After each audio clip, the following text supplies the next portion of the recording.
जय हिंद। मैं हूं कर्नल दानवीर और आप देख रहे हैं मेरा YouTube चैनल दानवीर सिंह। आज हम बात करेंगे उस संबोधन की जो रक्षा मंत्री ने एक सम्मेलन में दिया और उन्होंने ये कहा कि अब समय आ गया है कि भारतीय वायुसेना को एरोस्पेस फोर्स में तब्दील हो जाना चाहिए। तो क्या कहा उन्होंने, पहले उसको सुनते हैं और उसके बाद उस चीज को समझने की कोशिश करेंगे। आइए देखिए राजनाथ सिंह ने क्या कहा।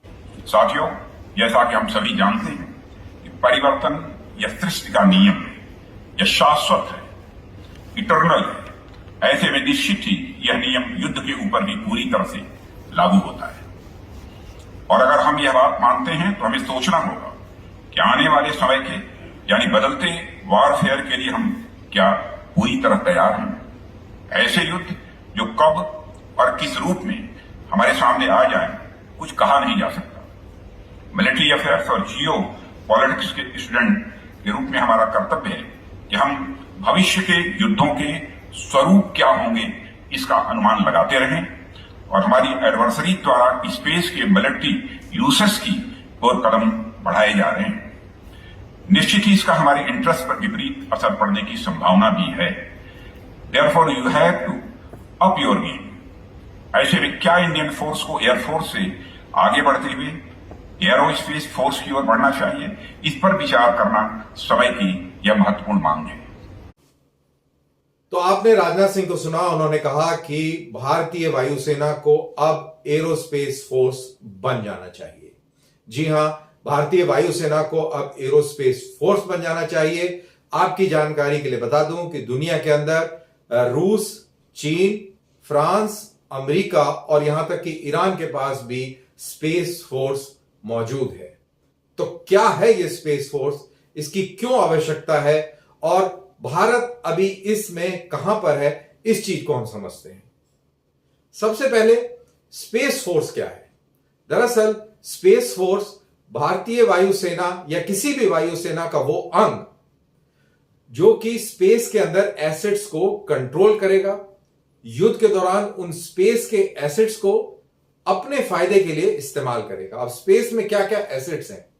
स्पेस में कम्युनिकेशन सैटेलाइट्स हैं, जियो सैटेलाइट्स हैं, स्पेस के अंदर वेदर सैटेलाइट्स हैं, स्पेस के अंदर अर्ली वार्निंग सैटेलाइट्स हैं, स्पेस के अंदर नेविगेशनल सैटेलाइट्स हैं। ये सारी सैटेलाइट्स डुअल पर्पस हैं, मिलिट्री के भी काम आती हैं और सैनिकों के भी काम आती हैं। तो दरअसल अगर मैं ये कहूं कि जो सैटेलाइट्स को कंट्रोल करेगा, जो स्पेस के ऊपर हावी रहेगा, वो बैटलफील्ड के ऊपर भी हावी रहेगा और दुनिया को भी कंट्रोल करेगा। वो कैसे? अब समझिए कि युद्ध चल रहा है और युद्ध के अंदर सैनिक अगर अपने हेडक्वार्टर से बात करना चाहे तो वो किसका इस्तेमाल करेगा? रेडियो सेट का इस्तेमाल करेगा। रेडियो सेट जो कि VHF, UHF या लो फ्रीक्वेंसी पर चलते हैं, उनको बहुत आसानी से जैम कर दिया जाता है और सक्रिय तौर पर ऐसे आला इक्विपमेंट मौजूद है जिससे कि ये जैमिंग कर दी जाती है उस इलाके में जहां पर आप बिजनेस मीन करते हैं और आप कोई एक्शन करने वाले हैं। तो ऐसे में हमारा सोल्जर कैसे हेडक्वार्टर के साथ कम्युनिकेट करेगा? उसके पास एक ही विकल्प रहता है और वो है सैटेलाइट फोन के जरिए। यानी कि सैटेलाइट फोन अगर आपके पास है तो आपको कोई भी दुश्मन लड़ाई के अंदर आपके इक्विपमेंट को जैम नहीं कर सकता। आपकी बात युद्ध भूमि से पीछे तक पहुंचने में कोई रोक भी नहीं सकता, चाहे वो डेटा कम्युनिकेशन हो, चाहे वो वीडियो कम्युनिकेशन हो, चाहे वो वॉइस कम्युनिकेशन हो, इसके ऊपर कोई भी आपको जैम नहीं कर सकता। अब बात करते हैं नेविगेशन की। आप और मैं गूगल मैप का इस्तेमाल करते हैं एक जगह से दूसरी जगह जाने के लिए। अब हमें किसी से रास्ता पूछने की जरूरत नहीं होती कि खिड़की डाउन करी और पूछा, अरे सुनिए भाई साहब, ये बताइए कि फलानी जगह जाना है, उसका रास्ता कैसे क्या होगा, और वो भाई साहब समझाते हैं कि आप ऐसे जाइएगा, फिर वो करिएगा, फला करिएगा और उस चौक पे वहां पहुंचेगा तो वहां किसी और से पूछ लीजिएगा, वो आपको आगे गाइड कर देगा। लेकिन अब ऐसा नहीं है। आप गूगल मैप पे आप अपना डेस्टिनेशन डालते हैं और नेविगेट करके आप वहां पहुंच जाते हैं। और ये सारी कार्रवाई किसकी मदद से होती है? ये दरअसल सैटेलाइट की मदद से होती है। अगर आपको दुनिया में किसी भी इलाके के अंदर बात करनी हो तो आप अपना मोबाइल उठाइए, नंबर डायल करिए, उस कंट्री का कोड लगाइए और आप बात करिए, बात कर सकते हैं। वो भी बातचीत सैटेलाइट फोन्स के जरिए ही या सैटेलाइट्स के जरिए ही मुमकिन है। चाहे आपका वेदर हो, चाहे आपका इंटरनेट डेटा कनेक्टिविटी हो, चाहे आपकी मिनरल एक्सप्लोरेशन हो, चाहे आपको जमीन की टोपोग्राफी के बारे में पता करना हो, चाहे आपको इलाके के ऊपर कितना फॉरेस्ट कवर अवेलेबल है उसके बारे में पता करना हो, आप किसी भी चीज का नाम लीजिए और आप उसके अंदर सैटेलाइट्स का इस्तेमाल जरूर पाएंगे।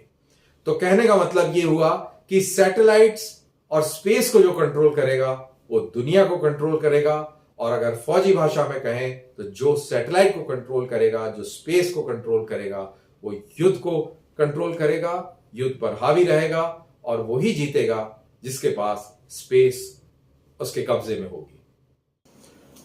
देखिए, बात हो रही है आजकल एरोस्पेस फोर्स की। तो एरोस्पेस फोर्स क्या है, क्यों इसकी आवश्यकता पड़ेगी, और आने वाले समय में भारत के लिए ये क्यों अहम है, इसको मैं आपको कुछ स्लाइड्स की मदद से समझाता हूं।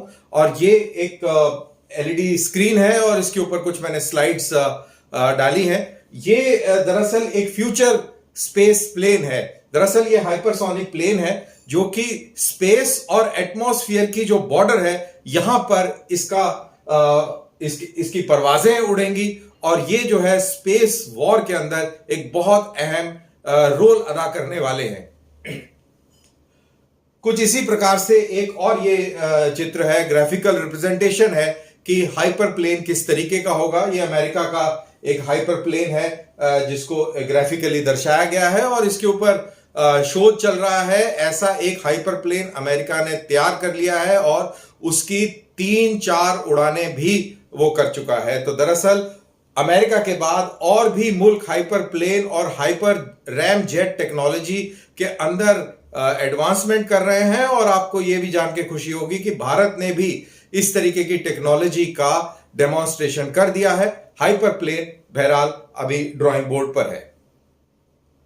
दरअसल ये क्यों जरूरी है, स्पेस वॉर क्यों जरूरी है, और स्पेस के अंदर युद्ध क्यों होगा, इसको समझना बहुत अहम है। ये समझने के लिए आप देखिए कि ये एक अगेन ग्राफिकल पिक्चर है जिसके अंदर सैटेलाइट्स हैं। सैटेलाइट जियो कम्युनिकेशन की है, और ऊपर से लैंड के ऊपर इंफॉर्मेशन गैदर करने के लिए भी ये एक सैटेलाइट है। तो आपको अगर जमीन को स्कैन करना है, आपने गूगल इमेजेस देखी होंगी, और दुश्मन की क्या हरकत हो रही है, कहां मूवमेंट हो रही है, अगर इस तरीके की आपको जानकारी चाहिए तो आपकी नजरें स्पेस के अंदर होनी चाहिए। और अगर आपको कम्युनिकेशन करना है, यानी कि आपको दिल्ली से और गल्फ ऑफ एडन के अंदर एक नेवल के शिप से आपने कम्युनिकेट करना है, तो वो कम्युनिकेशन भी आप सैटेलाइट के थ्रू ही करेंगे।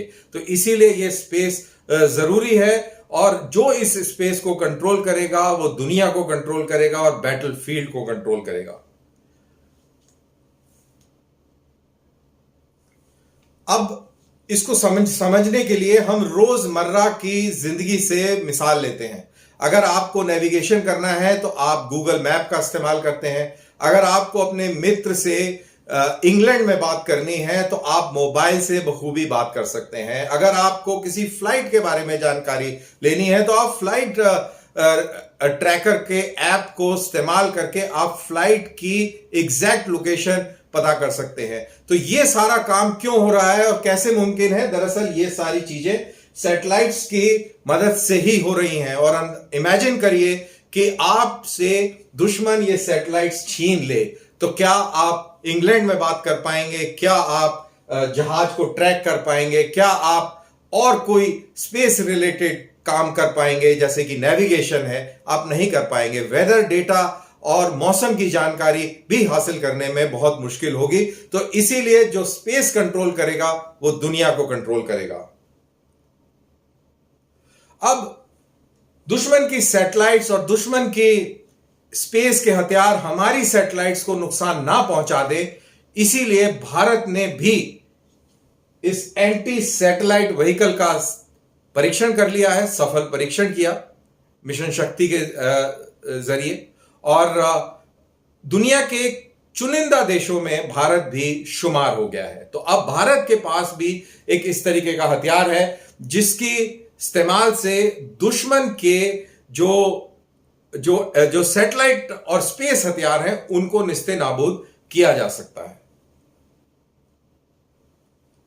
अब स्पेस के अंदर बहुत सारे किस्म के सैटेलाइट होंगे, स्पेस स्टेशंस होंगे, और यहां पर स्पेस की मोबिलिटी, यानी कि जहां पर आपको आपके स्पेस सैटेलाइट एसेट्स की जरूरत है, जैसे फर्ज करो कि मान लो कि साउथ चाइना सी के अंदर युद्ध छिड़ जाता है और आपको वहां पर टो लेने वाली सैटेलाइट्स चाहिए, आपको वहां पे कम्युनिकेशन की सैटेलाइट्स चाहिए, और आपको वहां पर और किसी किस्म की अर्ली वार्निंग की सैटेलाइट्स चाहिए, तो आप उनके ऑर्बिट्स चेंज करके और उनको साउथ चाइना सी के ऊपर लेके आ सकते हैं, और जरूरत पड़ने पर मिलिट्री सैटेलाइट्स भी लो ऑर्बिट में लॉन्च कर सकते हैं। तो ये बहुत अहम हो जाएगा स्पेस वॉर के अंदर, और इस स्पेस की लड़ाई के अंदर कौन सी सेना है जो ये बखूबी अंजाम दे सकती है, काम कर सकती है, वो है वायुसेना। और इसीलिए रक्षा मंत्री ने कहा है कि अब वायुसेना का नाम एरोस्पेस फोर्स होना चाहिए और उस दिशा में हमें काम करना चाहिए।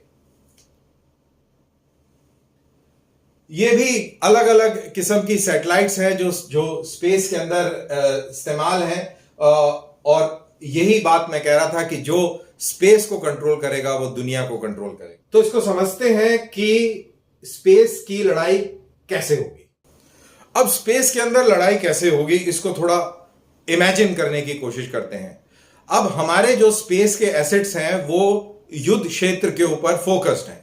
वहां पर जियो सैटेलाइट पूरे दुश्मन की हरकत पर नजर रखे हुए है, कम्युनिकेशन सैटेलाइट सैनिकों के बीच में और हेडक्वार्टरों के बीच में कम्युनिकेशन प्रदान कर रही है, और जो गाइडेंस नेविगेशन सैटेलाइट्स हैं वो हमारे ड्रोन्स को, हमारे फौजी जहाजों को, हमारे टैंकों को डायरेक्शन दे रही हैं, नेविगेशन में मदद कर रही हैं। मिसाइलों की भी नेविगेशन में ये सैटेलाइट्स मदद कर रही हैं।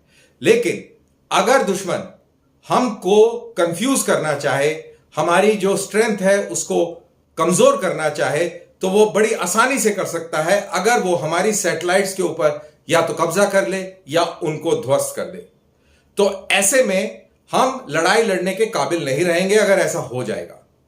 अब हमें क्या करना पड़ेगा? हमें भी इस तरीके के सैटेलाइट्स, इस तरीके के सिस्टम्स स्पेस में रखने पड़ेंगे कि दुश्मन के जो सिस्टम्स हैं वो हमारे सैटेलाइट्स से दखलंदाजी ना कर सकें, और इससे शुरू होगा स्पेस का वेपनाइजेशन। तो आने वाले समय में स्पेस वेपनाइज्ड होगा, चाहे हम लाख कोशिश कर लें कि ना हो, लेकिन वो होगा और होना शुरू भी हो गया है। और इसलिए बहुत जरूरी है कि हम इस रेस में किसी भी हालत में पिछड़ ना जाए।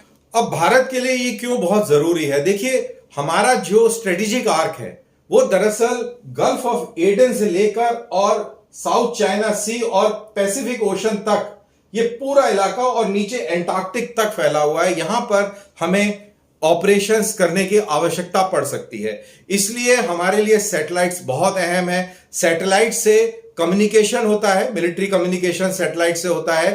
ड्रोन्स, अगर फर्ज करिए कि आपको दिल्ली से ड्रोन उड़ाकर और आपको किसी आतंकवादी ठिकाने को गल्फ के रीजन में तबाह करना है, तो आप एक ड्रोन के जरिए कर सकते हैं, और उस ड्रोन का इस्तेमाल और ड्रोन का संचालन सैटेलाइट के थ्रू होगा। इस तरीके के ऑपरेशंस अमेरिका ने अफगानिस्तान में किए हैं, जहां पर अमेरिका से ड्रोन उड़ा और अफगानिस्तान के ऊपर बम गिराकर और वो वापस चला गया। तो ये अहमियत है सैटेलाइट्स की अगले आने वाले समय के युद्ध के अंदर। तो मैंने आपको समझाने की कोशिश करी कि स्पेस की लड़ाई कैसे होगी, स्पेस के हमारे अंदर क्या क्या एसेट्स होंगे और वो किस तरीके से इस्तेमाल किया जाएगा, और आगे आने वाले समय में इनका कितना बड़ा अहम रोल होगा युद्ध के निर्णय को निर्धारित करने में। तो अगर आप इसको इस नजरिए से देखेंगे, जिस नजरिए को मैंने अभी आपको समझाने की कोशिश करी, तो आपको समझ में आएगा कि जब हिंदुस्तान और पाकिस्तान का युद्ध हो या हिंदुस्तान और चीन के बीच में जंग होगी, तो स्पेस का क्या रोल होगा। और आज से 10 साल, 20 साल, 50 साल के बाद हम कहां होंगे, पाकिस्तान कहां होगा, चीन कहां होगा, और इस लड़ाई में, इस लड़ाई के अंदर कौन किस पर हावी रहेगा। तो टेक्नोलॉजी और साथ साथ इकोनॉमी, जिस भी मुल्क की पास इकोनॉमी मजबूत होगी और उसके पास टेक्नोलॉजी होगी, वही आगे आने वाले समय में लड़ाइयों में जीत हासिल करेगा। वो जमाने गए जब किसी जुनून के चलते आप युद्ध जीता करते थे। तो इसी के साथ मेरा वीडियो यहीं पर समाप्त होता है। आप इसको लाइक कीजिए, शेयर कीजिए और अगले वीडियो का इंतजार कीजिए और मुझे दीजिए इजाजत। जय हिंद।